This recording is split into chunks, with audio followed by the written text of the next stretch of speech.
Hi guys, today is going to be Friday and you should be working on page 25 in your iReady math packet. It's comparing fractions. At the top it does say using common numerators and denominators.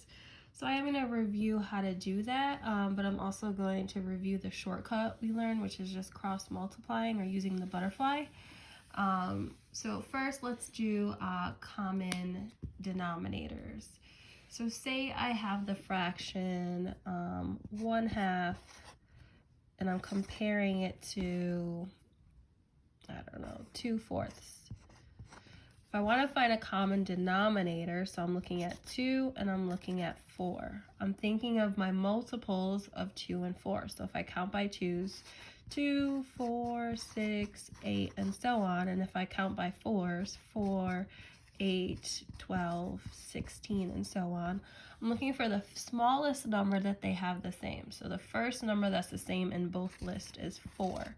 So that means I can use 4 as a common denominator. This fraction already has 4, so I can leave it alone, but I want to change 1/2. So I'm going to change 1/2, so I'm thinking, how do I get 2 to turn into 4? What can I multiply 2 by to get 4? Well, if you know your facts, 2 times 2 is 4. And then to find my missing numerator, just like yesterday, whatever you multiply the bottom by, you have to multiply the top by. So I should do 1 times 2, which is going to give me 2.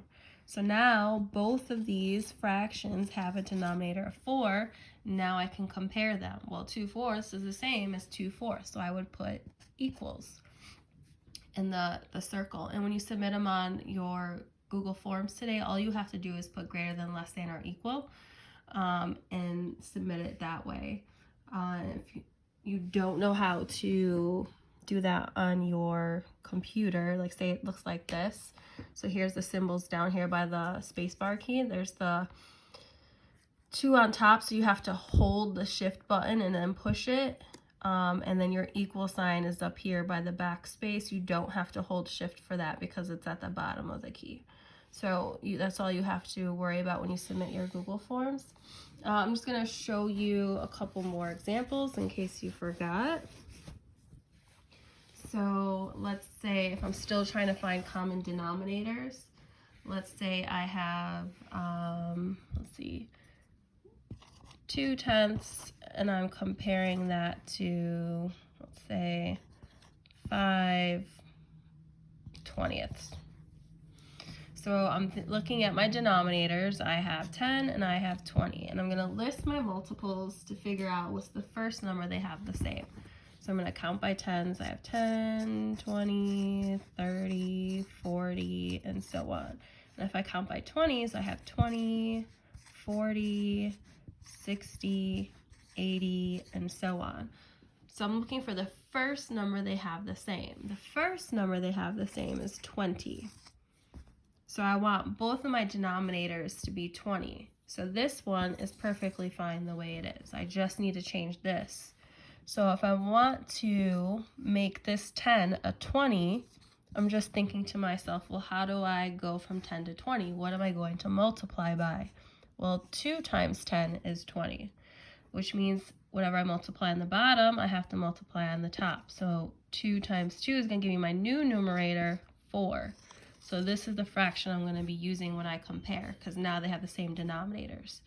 Well, 4/20 is going to be less than 5/20. So remember, this eats the bigger number.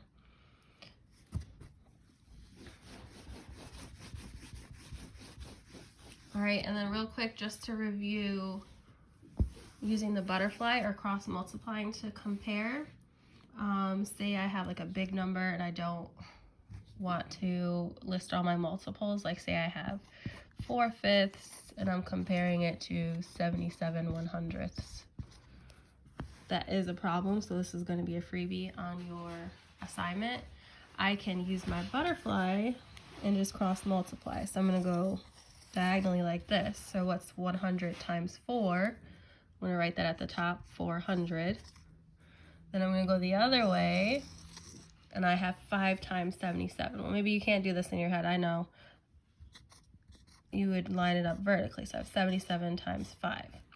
So I got to do 5 times 7 is 35, put the 5 carry the 3, that gets added. Now I have to do 5 times 7 again, plus that 3 that I carried. So 5 times 7 is 35, plus 3 more is going to be 38. So 385. So 400 is bigger than 385. So that means 4/5 is greater than 77/100. All right, well, hopefully this helps for today's math homework, and good luck.